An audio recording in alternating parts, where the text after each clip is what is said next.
बड़ी बहू कल मिन्नी आ रही है, सगुना से कहकर उसका कमरा ठीक करा देना। जी माँ जी, जानती हूँ। माली काका को भी कह दिया है कि कल लाल गुलाब उनके कमरे में फूलदान में लगा देंगे। सास के प्रश्न का बड़ी बहू ने जवाब दिया। मनोरमा देवी के 3 संतानों में मिन्नी सबसे छोटी और दोनों भाइयों की लाडली थी। माँ के साथ उसका अगाध स्नेह था और इसलिए उसकी विदाई के बाद माँ अकेली न हो जाए, उसने पहले दोनों भाभीयों का घर में स्वागत किया और फिर सम्मान अपने घर से ससुराल के लिए विदा हुई। विदाई के समय सबके गले लगाकर फूट फूट कर बहुत रोई थी, लेकिन संतोष था कि उसका मायका उससे छूटेगा नहीं, क्योंकि ससुराल भी इसी शहर में था। कुछ महीनों बाद मिनी के पति का तबादला दूसरे शहर हो गया। उसने सोचा, शहर की दूरी से क्या होता है, दिलों में तो कोई दूरी नहीं है। फोन पर सभी से उसकी बात होती रहती थी। दोनों भाई भी बारी बारी से आकर बहन का हालचाल पूछ लिया करते थे।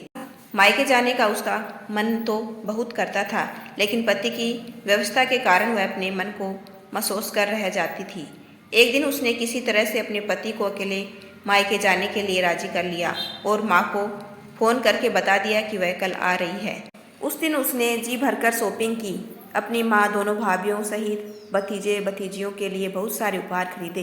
रास्ते भर सोचती रही कि माँ से ये कहूँगी, वो कहूँगी, भाभीियों के साथ मॉल घूमने जाएगी, वगैरह वगैरह। उसके घर से मायके की दूरी सिर्फ 3 घंटे की थी, लेकिन आज तो उसे ये 3 घंटे दिन के समान लग रहे थे। ऑटो रिक्शा से जब वह घर पहुंची तो बुआ बुआ कहकर बच्चे उसे लिपट गए। बातें करने और घूमते फिरते रहने में 2 दिन कैसे गुजर गए उसे पता ही नहीं चला।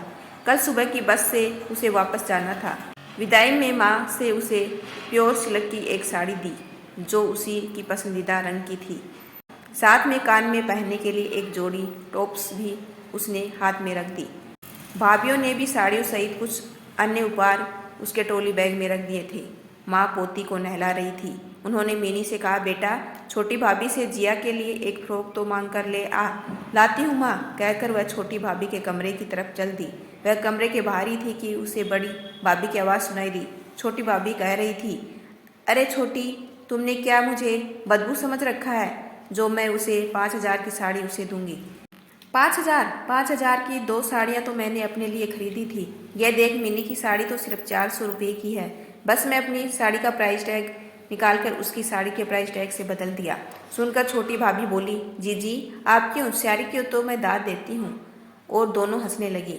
भाभीियों की हंसी आज से उसे पिघले शीशे के समान लग रही थी। नम आंखों से वह उल्टे पांव लौट अपने कमरे में आ गई। भाभी की दी हुई साड़ी देखकर सोचने लगी, उसने तो अपने मायके की एक टूरिस्ट प्लेस समझा था, लेकिन उसका मायका तो महज एक प्राइस टैग है। यदि आपको मेरा छोटा सा प्रयास अच्छा लगा हो तो चैनल को लाइक, शेयर एंड सब्सक्राइब कीजिए। आपका अपना कीमती समय देने के लिए दिल से धन्यवाद।